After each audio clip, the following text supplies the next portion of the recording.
ಆಕಾಶವಾಣಿ ಚೈತ್ರವನ ಲಕ್ಷ್ಮೀಶನ ಜೈಮಿನಿ ಭಾರತದ ಸಮಗ್ರ ವಾಚನ ವ್ಯಾಖ್ಯಾನ ಕಾರ್ಯಕ್ರಮ. ಪ್ರಸ್ತುತಿ ಡಾಕ್ಟರ್ ಎಎಸ್ ಶಂಕರನಾರಾಯಣ. ಪ್ರಿಯ ಕೇಳಗರೆ, ಲಕ್ಷ್ಮೀಶ ಕವಿಯ ಜೈಮಿನಿ ಭಾರತದಲ್ಲಿ 13ನೇ ಸಂಧಿಯ ಕೆಲ ಪದ್ಯಗಳ ವಾಚನ ಹಾಗೂ ವ್ಯಾಖ್ಯಾನವನ್ನು ಇಂದು ಕೇಳಲಿದ್ದೀರಿ. ವಾಚನ ಮಾಡಲಿದ್ದಾರೆ ಶ್ರೀಮತಿ ಎಚ್.ಎಲ್. ರತ್ನ. ವ್ಯಾಖ್ಯಾನ ಮಾಡಲಿದ್ದಾರೆ ಶ್ರೀ ಕೇಶವ ಅವಧಾನಿ. ಸುಧನ್ವ ಕೃಷ್ಣನನ್ನ ನೋಡ್ತಾ ಹೇಳ್ತಾ ಇದ್ದಾನೆ, ಕೃಷ್ಣ, ಈಗ ವಾಸ್ತವವಾಗಿ ಹೇಳೋದಾದ್ರೆ ನೀನು ಅಷ್ಟೂ ಪುಣ್ಯವನ್ನ ತಗೊಂಡವನು ನಾನೋ ಅರ್ಜುನನೋ, ಈಗ ಹೇಳು. ಕಂಡನೀತರನಂ ಸುಧನ್ವನಿಂತೆಂದನು ಎಲೆ ಪುಂಡರೀಕಾಕ್ಷ ನಿನ್ನಯ ಪುಣ್ಯಮಂ ಸೂರೆಗೊಂಡವಂ ತಾನೋ ಧನಂಜಯನೋ ಪುಸಿಯದು ಸಿರೆನಗೆ ಸಾಕಿನ್ನು ಬರಿದೆ ಕೊಂಡಾಡಬೇಡ ಬಿಡಿಸದಂಬನು ಅದನೆಡೆಯೊಳಾಂ ಖಂಡಿಸದೊಡೆ ಎಂದಣುಗಳೆಂಬಳೆ ಮಾತೆ ಸತಿಗಂಡನೆಂದೆಣಿಸುವಳೆ ಸುತನೆ ತಾತಂಗೆ ಕೇಳ್ ಪ್ರತಿಜ್ಞೆಯನೆಂದನು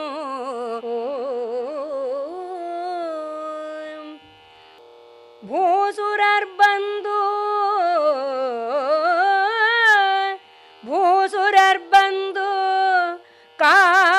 ಕಾಶಿಯಳೆಸೆವ ಮಣಿಕರ್ಣಿಕಾ ಸಲಿಲದೊಳ್ಮಿಂದು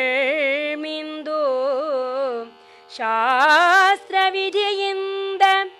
ಉಪವಾಸಮಂ ಮಾಡಿ ಶಿವರಾತ್ರಿಯೊಳ್ ವಿರಚಿಸಿದ ವಿಶ್ವೇಶ ಪೂಜೆಗಳನ್ನು ಹೇಸದೆ ಎಡಗಾಲಿಂದೆನೂಕಿದನ ದೋಷಮಂ ಎನಗೀ ಸಾಯಕವನೆಡೆಯೊಳೆ ಅರಿಯದಿರಲಾಗಲಿ ಎಂದು ಆ ಸುಧನ್ವಂ ತನ್ನ ಭುಜಬಲದೊಳಾರ್ದು ನಿಜಧನುವನು ಒದರಿಸುತ್ತಿರ್ದನು.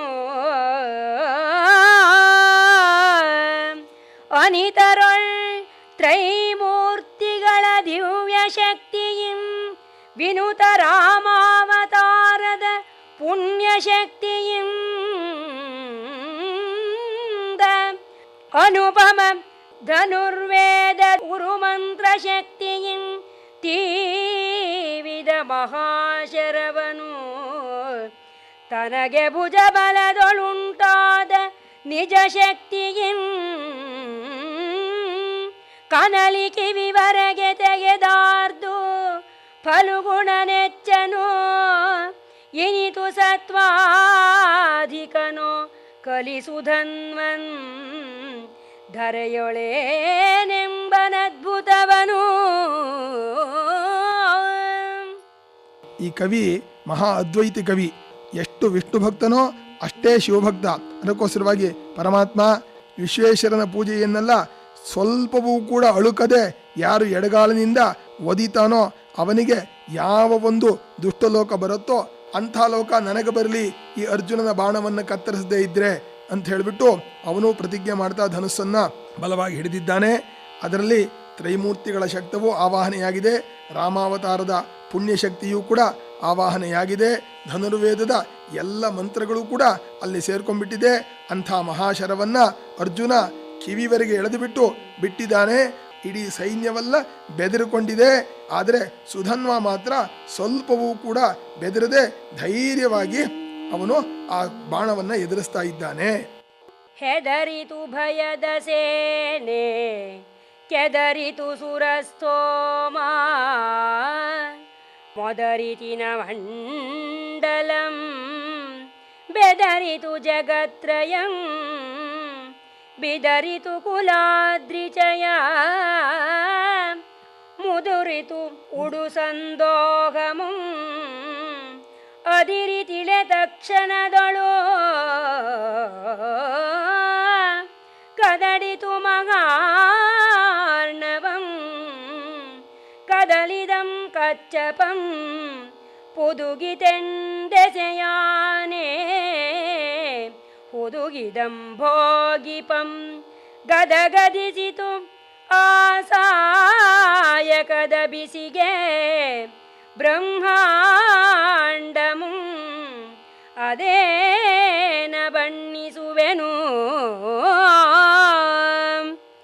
ಬೆಚ್ಚಿದನೇ ಬೆದರಿದನೇ ಚಿತ್ತದೊಳ್ ಕಲಿತನದ ಕೆಚ್ಚು ಕೊರಗಿತೆ ಬಗಮಹಾಶರವನು ಆಗಳಾರ್ದೆಚ್ಚಂ ಸುಧನ್ವನು ಇಕ್ಕಡಿಯಾದುದಂಬು ಬಿದ್ದುದು ಹಿಂದಣನರ್ಧಮಿಳೆಗೆ ಉಚ್ಚಳಿಸಿ ಬಂದು ಕೋಲ್ತುದಿ ಅವನ ಕಂಠಮಂ ಕೊಚ್ಚಿ ಹಾಯ್ದತ್ತಳಲು ಅಳಲ್ದುದು ಮೇದಿನಿಯೊಳಗೆ ಆಗ ಅಚ್ಚುತ ಮುರಾರಿ ಕೇಶವ ರಾಮಾಯನು ತಿರ್ದುದು ಆತಲೇ ಚಿಗಿದು ನಭದೊಳು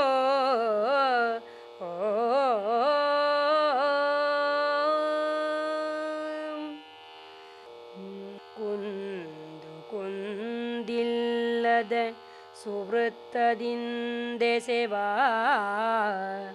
ತನಗೊಂದು ಬಾರಿಯು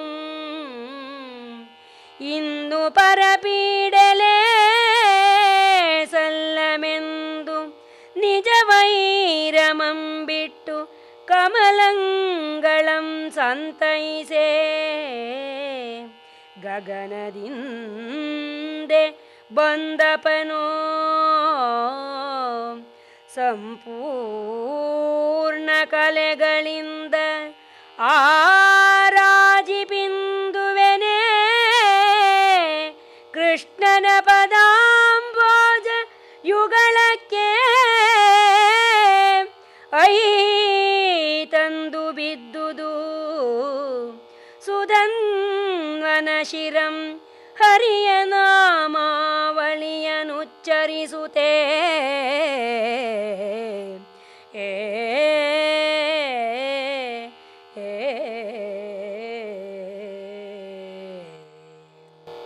ಆ ಬಾಣವನ್ನ ಸುಧನ್ವ ಕತ್ತರಿಸ್ತಾನೆ.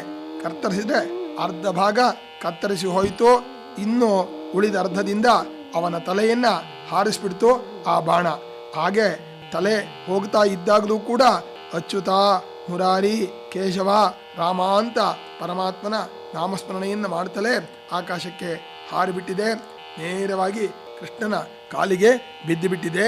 ಹೀಗೆ ಸುಧನ್ವನ ಸಂಹಾರವಾದಾಗ ಯಾವ ರೀತಿ ಅರ್ಜುನನ ಸೈನ್ಯಕ್ಕೆ ಪರಿಣಾಮವಾಯಿತು ಅನ್ನೋದನ್ನ ಕವಿ ಬಹಳ ಚೆನ್ನಾಗಿ ವರ್ಣನೆ ಮಾಡ್ತಾ ಇದ್ದಾರೆ. ತಪ್ಪಿದನಲ ಚಕ್ರಿ ಹಾ ಎಂದು ಸುರರು ಉಲಿಯಲು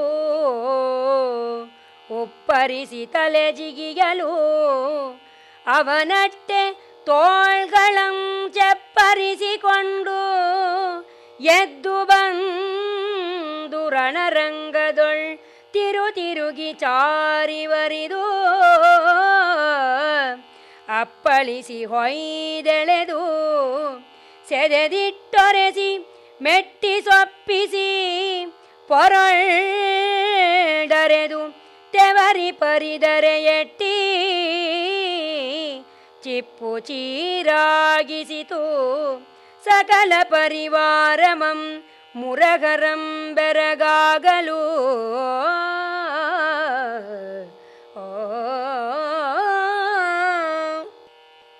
ಹೊಳೆವ ಕುಂಡಲದ ಕದಪಿನ ಮುರಿದೆಸೆಯ ಮೀಸೆಗಳ ನಗೆ ಮೊಗದ ರದನ ಪಂಕ್ತಿಗಳ ಬಿಟ್ಟ ಕಂಗಳ ಬಿಗಿದ ಗುಬ್ಬುಗಳ ಪೆರೆನೊಸಲ ತಿಲಕದ ನವಿರಹಿಣಲ ಕಾಂತಿಯಿಂದೆ ಕಳಕಳಿ ಪತ್ತನಿ ವೀರ ರಸದುರುಳಿಯಂತೆ ತೊಳಗುವ ಸುಧನ್ವನ ಶಿರವನು ಎರಡು ಕೈಗಳಿಂದ ನಳಿನದಳಲೋಚನಂ ಪಿಡಿದೆಟ್ಟಿಕೊಂಡು ನೋಡಿದನು. ಅವನದೇಂ ಸುಕೃತಿಯೋ ಓ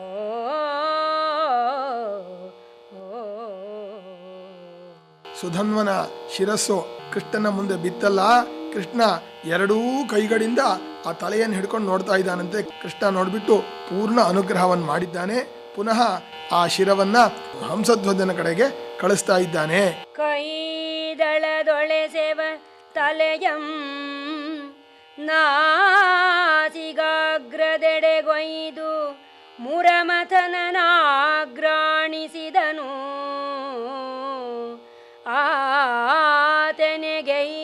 ಆತನೆಗೈದನೆಂಬುದನು ಅಚ್ಯುತನೇ ಬಲ್ಲನು.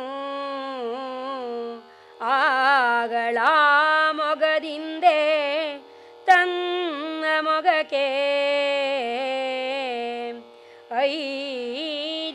ಐದಿತವನಾತ್ಮವತಿ ತೇಜದಿಂ ಬಣಿಕ ಮರೈದೆ ಬಣ್ಣಿಸಿದರು. ಆ ಶಿರವನು ಅಸುರಾಂತಕಂ ಮೈದು ನಂಗುರೆ ತೋರಿ ಹಂಸಧ್ವಜನ ಮುಂದಕ್ಕಿಡಲು ಅಟ್ಟೆ ಬಿದ್ದುದಿಳೆಗೆ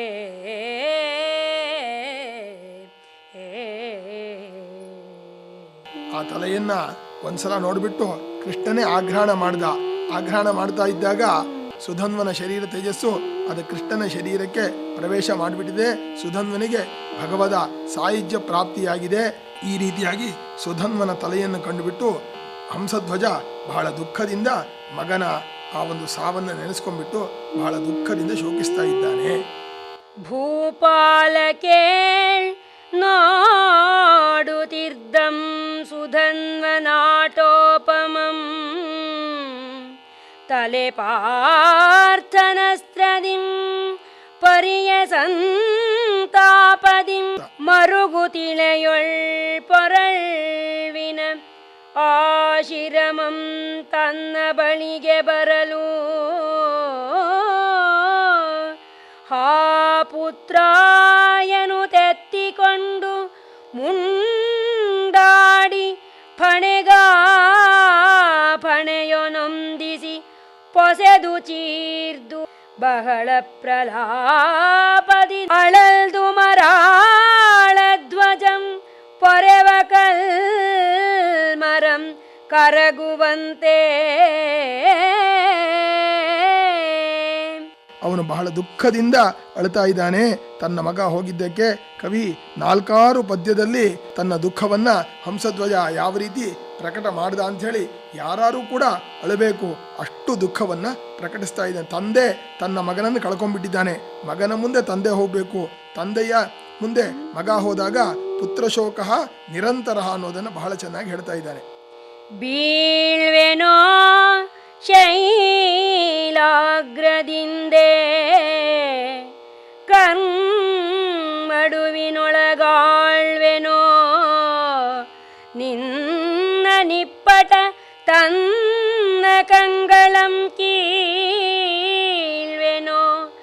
ಪರೆಸಿ ಪಡೆದೊಡಲ ನುರೆಸೀಳ್ವೆನೋ ನಿನ್ನ ನುಡಿಗಳಂ ಎಂದಿಗೆ ಕೇಳ್ವೆನೋ ಜನ್ಮ ಜನ್ಮಾಂತರದೊಳು ಆದೊಡಂಪೇಳ್ವೆನೋ ನಿನಗೆ ಬೆಸನಂ ಮಗನೇ ಶೋಕಮಂ ತಾಳ್ವೆನೋ ತಾನು ಎನ್ನೊಳು ಉಸಿರಲಾಗದೆ ಮೌನ ಅಕಟ ನಿನಗೆಂದನು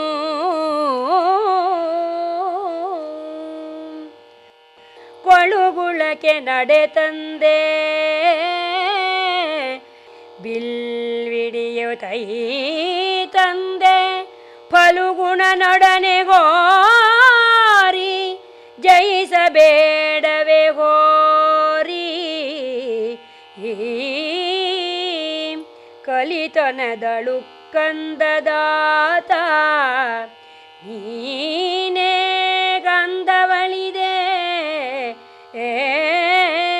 ರಣದೊಳಗೆ ಕಂದ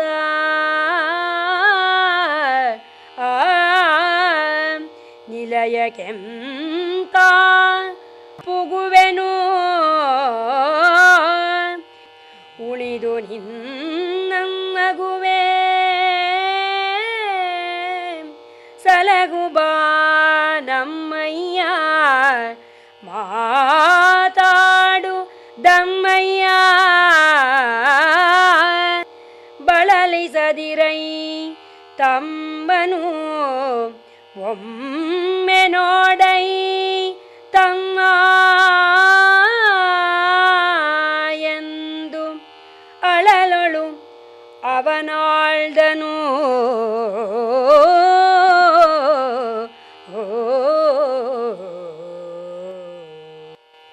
ಹೀಗೆ ಅವನು ಅಳ್ತಾ ಇದ್ದಾನೆ. ಕಂದ, ಅರ್ಜುನನಂಥ ಪರಾಕ್ರಮಿ ಜೊತೆಯಲ್ಲಿ ನೀನು ಯಾಕೆ ಸೋತು ಸತ್ತೋಗ್ಬಿಟ್ಟೆ? ನಿನ್ನನ್ನು ಬಿಟ್ಟು ನಾನು ಹೇಗಪ್ಪ ಮನೆಗೆ ಹೋಗ್ಬೇಕು? ಕಂದ, ಒಂದ್ಸಲ ಮಾತಾಡೋ ತಮ್ಮ, ದಮ್ಮಯ್ಯ ಕಣೋ, ಒಂದ್ಸಲ ಮಾತಾಡೋ ಅಂಥೇಳಿ ಅಳ್ತಾ ಇದ್ದಾನೆ. ಇದೇ ಒಂದು ಶೋಕವನ್ನೇ 4 ಪದ್ಯದಲ್ಲಿ ಕವಿ ಬಹಳ ಕರುಣಾರಸದಲ್ಲಿ ವರ್ಣನೆ ಮಾಡ್ತಾ ಇದ್ದಾನೆ. ಮೋಗ ಮುಳ್ಳೊಡೆ ತಪ್ತ ತೈಲ ಪೂರಿತ ಘನ ಕಟಾಗದೊಳ್ ಕೆಡಪಿಸುವನೇ ತಂದೆ ತನಯನಂ ಬಾಹಿರಂಗದ ಶೋಕಮೆಂದು ಜರೆಯದೆ ಲೋಕಂ ಆಗಹಲುಬಲ್ ತನ್ನನು ದ್ರೋಹಮಂ ಮಾಡಿದೆಂ ನಿನಗೆ ಎನ್ನ ಮೇಲೆ ಮುಳಿದಾಗವದೊಳೈದೆ ಸುಧನ್ವ ಕಾಯ್ದೆಣ್ಣೆಯೊಳ್ ದೇಹಮಂ ಕಾದ ಕೃಷ್ಣಂ ಕಾದಲಹಿತನೇ ಕಾದನೈ ನಿನಗೆಂದನು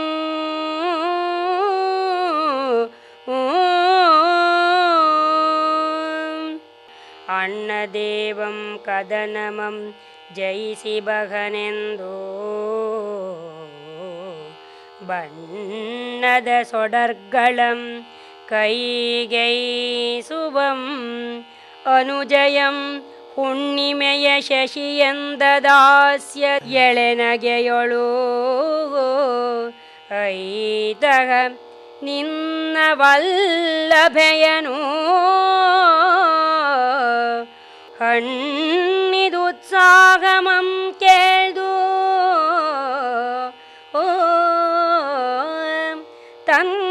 ತನ್ನೊಡಲೊಳಗೆ ತಣ್ಣ ಸಂತಳ್ತು ಬಗ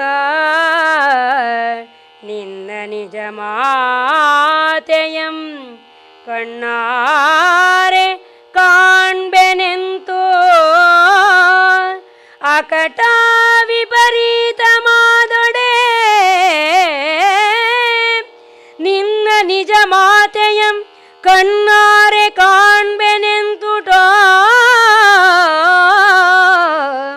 ವಿಪರೀತ ಮಾದೊಡೆ ತನಯ ಹೇಳೆಂದನು ತಾತನಲ್ಲವೇ ನಿನಗೆ ತಾನು ಇನ್ನೊಳಿಂತಕಟ ಮಾತಾಡದಿಗರೇ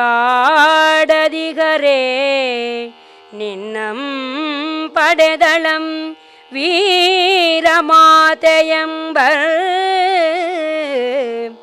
ಕಟ್ಟು ನರನ ಹಯಮ ಕಾದು ನಡೆ ಕೃಷ್ಣ ಫಲುಗುಣರೊಳು ಏತಕ್ಕೆ ಬರಿದೆ ಸುಮ್ಮನಿಗೆ ಕಂಠಮಾಲೆಯೊಳ್ ಜಾತಿ ನಾಯಕ ರತ್ನಮಂ ತೆಗೆದು ಬಿಸುಟಂತೆ ಧಾತುಗೆಟ್ಟಿದೆ ತಮ್ಮ ಬಲಂ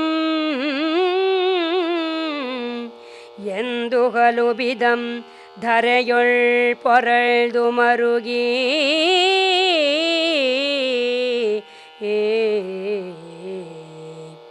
ಲಂಬಿಸಿದನು ಅತಿಶೋಕ ಭಾರದಿಂ ಮೊಗವಿಟ್ಟು ಚುಂಬಿಸಿದ ನಡಿಗಡಿಗೆ ನಾನಾ ಪ್ರಕಾರದಿಂ ಪಂಬಲಿಸಿ ಸುತನ ಗುಣಶೀಲಂಗಳಂ ನೆನೆದು ಹಳವಳಿಸಿದಂ ತೆರ್ಚಿದ ಕಂಬನಿಯ ಕಡಲೊಳಗೆ ದಾವರಿಪ ವಡಬಶಿಖಿಯಂಬಿನಂ ಕಾಣಿಸುವಳಲ್ಗಿಚ್ಚಿಗೆ ಅವನೊಡಲನು ಇಂಬುಗೊಟ್ಟು ಮರುಗುತ್ತಿರ್ದುದು ಸಮಸ್ತ ಪರಿವಾರಮಂ ಆತನ ಸುತ್ತಲೂ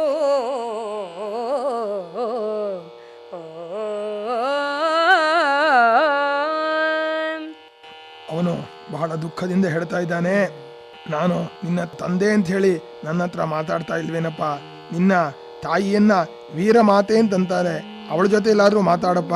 ನೀನು ಅರ್ಜುನನ ಕುದುರೆಯನ್ನ ಕಟ್ಟಿದೀಯಾ, ಕೃಷ್ಣಾರ್ಜುನರ ಜೊತೆಲಿ ಯುದ್ಧವನ್ನು ಮಾಡಿದೀಯಾ, ಯಾಕೆ ಹೀಗೆ ನೀನು ಸುಮ್ಮನಾಗ್ಬಿಟ್ಟಿಯಾ?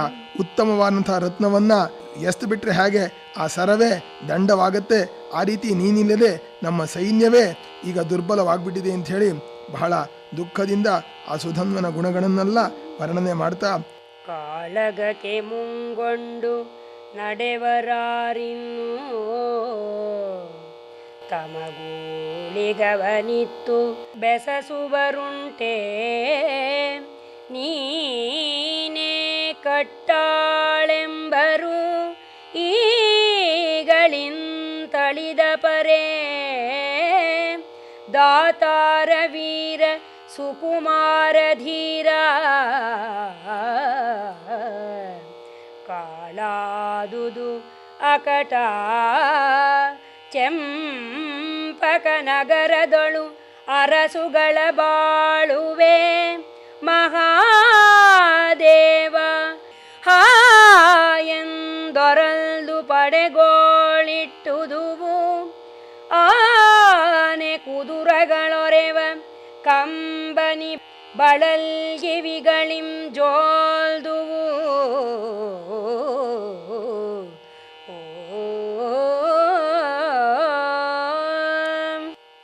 ಪರಮಾತ್ಮ ಯಾಕೆ ಹೀಗಾಯಿತು ಅಂತ ಹೇಳಿಬಿಟ್ಟು ಇಡೀ ಸೈನ್ಯವೇ ಅಳ್ತಾ ಇದೆ. ಆ ಸಂದರ್ಭದಲ್ಲಿ ದುಃಖದಲ್ಲೇ ಮುಳುಗಿದಂತಹ ಅವರೆಲ್ಲರಿಗೂ ಕೂಡ ಉತ್ಸಾಹವನ್ನು ತುಂಬುತ್ತಾ ಸುಧನ್ವನ ತಮ್ಮನಾದಂತಹ ಸುರಥ ತನ್ನ ತಂದೆಯನ್ನು ಕುರಿತು ಹೇಳ್ತಾ ಇದ್ದಾನೆ, ನಾನು ಯುದ್ಧದ ನೇತೃತ್ವವನ್ನು ವಹಿಸ್ಕೊಳ್ತೀನಿ. ಬಳಿಕ ಸುಧನ್ವನ ಸಹೋದರಂ ಸುರಥಂ ಬಹಳ ಶೋಕ ಭಾರಮಂ ತಳೆದು ಇದಿರುವಂ ಕೂಡ ತಿಳಿದು ಕಡುಗೋಪದಿಂ ಬಿಲ್ಗೊಂಡು ನುಡಿದನು, ಎಲೆತಾತ ಕೇಳೀತನಿಂದು ನಳಿನ ನಾಭನ ಮುಂದೆ ಭಾಷೆಯಂ ಪೂರೈಸಿ ಕೊಳುಗುಳದೊಳು ಅಳಿದನು. ಅದಕ್ಕಿಂದು ದುಃಖಿಸಲೇತಕೆ ಅಳಲದಿರ್ ದುರದೊಳೆನ್ನಾಟೋಪಮಂ ನೋಡು ಎನಲ್ಕೆ ಅರಸನಿಂತೆಂದನು.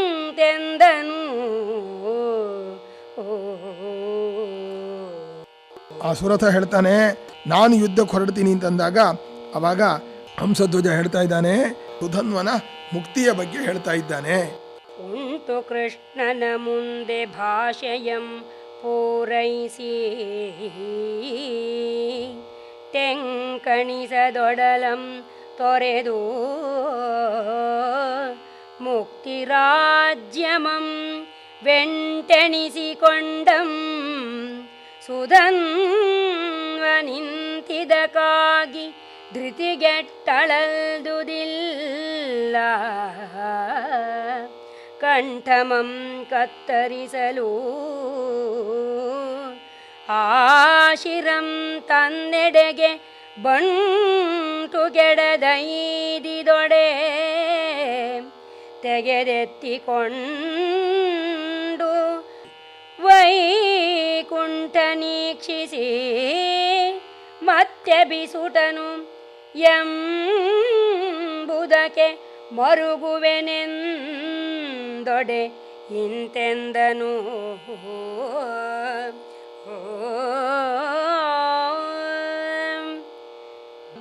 ತಾತತಿತ್ತೈಸು ಇದರೊಳೇನಹುದು ತಿರುಗಿ ಬಿಸುಡು ಈ ತಲೆಯನು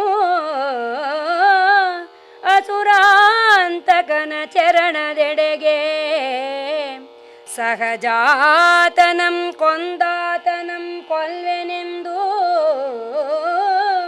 ಸುರಥಂ ರಥ ಕಡರ್ದ ಬಳಿಕ ಖಾತಿಯಿಂದ ಆಶಿರವನು ಆಮರಾಳ ಧ್ವಜಂ ಪೀತಾಂಬರನ ಪೊರೆಗೆ ಹಾಯ್ಕಲು ಆ ಮುರಗರಂ ಪ್ರೀತಿಯಿಂ ತೆಗೆದು ನಭಕಿಡಲು ಅದಂ ರುಂಡಮಾಲೆಯೊಳು ಆಂತನಲ್ಲಿ ಶಿವನು. ಅಪ್ಪ, ನಾನು ನನ್ನ ಅಣ್ಣನನ್ನು ಕೊಂದಂತಹ ಅರ್ಜುನನ್ನು ಕೊಲ್ಲದೆ ನಾನು ವಾಪಸ್ ಬರೋದಿಲ್ಲ ಅಂಥೇಳಿ ಸುರಥ ರಥವನ್ನು ಹತ್ತಿದ್ದಾನೆ. ಹಂಸಧ್ವಜನು ಕೂಡ ಕೃಷ್ಣನ ಕಾಲಿನ ಕಡೆಗೆ ಆ ತಲೆಯನ್ನು ಬೀಸಿ ಒಗೆದಿದ್ದಾನೆ. ಅದನ್ನು ಕೃಷ್ಣ ಬಹಳ ಪ್ರೀತಿಯಿಂದ ತಗೊಂಡ್ಬಿಟ್ಟು ಆಕಾಶಕ್ಕೆ ಹಾಕೋಣ, ಅದನ್ನು ಶಿವ ತನ್ನ ನರಮಾಲೆಗಳ ಆ ಹಾರದಲ್ಲಿ ಆ ಸುಧನ್ವನ ತಲೆಯನ್ನು ಸೇರಿಸ್ಬಿಟ್ಟು ಬಹಳ ಪ್ರೀತಿಯಿಂದ ವಿಷ್ಣು ಭಕ್ತನ ತಲೆಯನ್ನು ತನ್ನ ಹಾರಕ್ಕೆ ಪೋಣಿಸ್ಕೊಂಡ್ಬಿಟ್ಟಿದ್ದಾನೆ. ಕವಿ ಇಲ್ಲಿ ಬಹಳ ಚೆನ್ನಾಗಿ ಹರಿಹರರ ಐಕ್ಯವನ್ನ, ಹರಿಹರರ ಅಭೇದವನ್ನು ಹೇಳ್ತಾ ಇದ್ದಾನೆ. ಅಡಗಿತಾ ಶಿರಮಲ್ಲಿ ಹಂಸಧ್ವಜಂ ತನ್ನ ಪಡೆ ಸಹಿತ ನಿಂದನಾಗವಕ್ಕೆ ಸನ್ನಾಗದಿಂದ ಒಡ ಹುಟ್ಟಿದಂ ಮಡಿದಳಲ್ಗೆ ಸುರಥಂ ರಥ ಕಡರ್ದು ನಿಜ ಕಾರ್ಮುಕವನು ಮಿಡಿದು ಕೃಷ್ಣಾರ್ಜುನರ ಸರಿಸ ಕೈ ತರಲು ಅವನ ಕಡು ಶೌರ್ಯಮಂ ಕಂಡು ಶಂಕೆಯಿಂ ದೇವಪುರದೊಡೆಯ ಲಕ್ಷ್ಮೀವರಂ ಮಾಡಿದಂ ತನ್ನ ಮೈದುನನೊಳು ಆಲೋಚನೆಯನು. ಸುಧನ್ವನ ತಲೆ ಶಿವನ ಕೊರಳಲ್ಲಿ ಮಾಲೆಯಾಗಿ ಅಲ್ಲಿ ಸೇರ್ಕೊಂಡ್ಬಿಟ್ಟಿದೆ.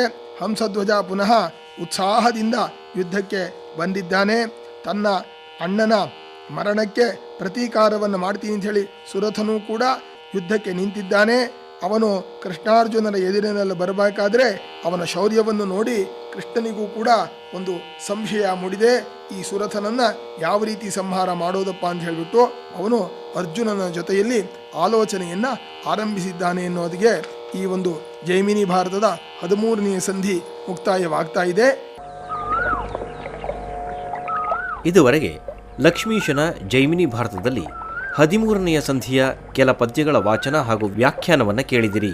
ವಾಚನ ಮಾಡಿದವರು ಶ್ರೀಮತಿ ಎಚ್.ಎಲ್. ರತ್ನ, ವ್ಯಾಖ್ಯಾನ ಮಾಡಿದವರು ಶ್ರೀ ಕೇಶವ ಅವಧಾನಿ. ಚೈತ್ರವನ ಕೇಳಿದ್ರಿ. ಕಾರ್ಯಕ್ರಮದ ಪ್ರಸ್ತುತಿ ಡಾಕ್ಟರ್ ಎ.ಎಸ್. ಶಂಕರನಾರಾಯಣ. ನಿರ್ಮಾಣ ನೆರವು ಸಂಜೀವ ಆರ್ ನಾಮಣ್ಣವರ್. ಇದು ಇಂದಿನ ಚೈತ್ರವನ. ಈ ಕಾರ್ಯಕ್ರಮ ಆಕಾಶವಾಣಿ ಭದ್ರಾವತಿ ಕೇಂದ್ರದ ಕೊಡುಗೆ.